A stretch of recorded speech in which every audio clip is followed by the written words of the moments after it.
بسم الله الرحمن الرحیم. عزتمندو تاسو دا ویډیو ګورئ، د دې نه پس بیا تاسو سره څو خبرې کوم.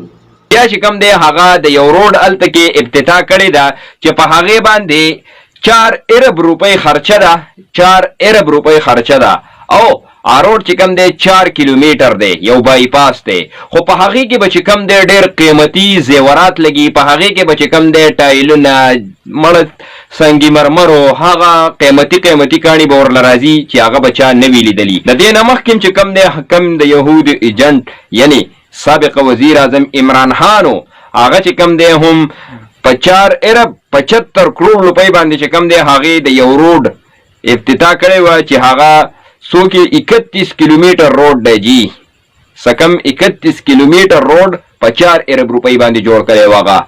نو دې ته سوچ کوئ که نه؟ عزتمندو تاسو دا ویډیو کتله، دغه سلمان وفا ورور دې ویډیو کې انتهایی منافقت کړی دی، د مخکني په شانتي نن بیا یو ځل دلته دروغ ویلي او دلته چې کوم دی هغه د دجل نه کار اخیستی دی او په مولانا فضل الرحمن صاحب باندې اعتراض کړی دی.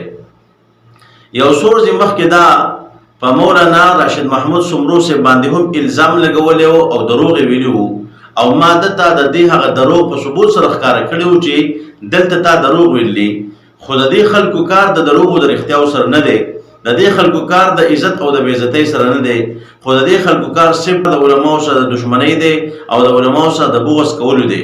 د مخکني په شان نن دلته دی یو منافقت خپل ښکاره کړی دی.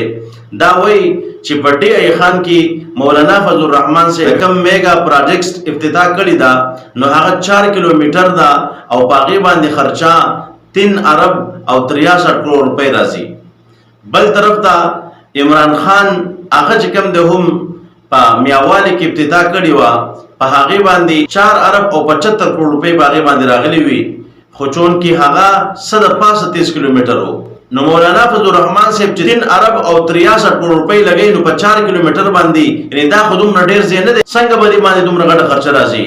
نو زه تا ته ویم چې لعنت الله علی الکاذبین، د الله رب عزت لعنت دې په دروغجنو باندې وي، په منافقانو باندې دې وي، د علماو په دشمنانو باندې دې وي چې نن تا دغه پیک تصویران راوړې، دغه پیک ویډیوګانې راوړې او تا د حقیقت نه سترګې پټې. دا ته وګوره چې دا 36 کیلومیټر دی، دا 4 کیلومیټر نه دی، دا 36 کیلومیټر دی، خو ته په سترګو باندې ډونې سر ته ښکاري نه. او بله خبره به زه تاسو دا وکړم چې په هغه وخت کې چې عمران خان افتتاح کوله په هغه وخت کې ارزاني وسناسا اوس د هغې په نسبت ډېره ګراني ده. نو سره پاسه په 30 کیلومیټر باندې 4 ارب او 75 کروڑ روپۍ خرچه راځي او نن په دې ګرانۍ کې په 36 کیلومیټر باندې 3 ارب او 63 کروڑ روپۍ راځي. نو توس ماته ووایه په دې کې چا غټه افتتاح کړې ده او بیا ډېر خرچه چې کوم دی د چا په افتتاح باندې راځي؟ مولانا فضل الرحمن صاحب چې کوم افتتاح کړې ده نو هغه 36 کیلومیټر ده او خرچه په 3 ارب او 63 کروڑ روپۍ راځي او عمران خان د 36 په ځای د سره پاسه د 30 افتتاح کړې ده او په هغې باندې خرچه 4 ارب 75 کروڑ روپۍ راځي.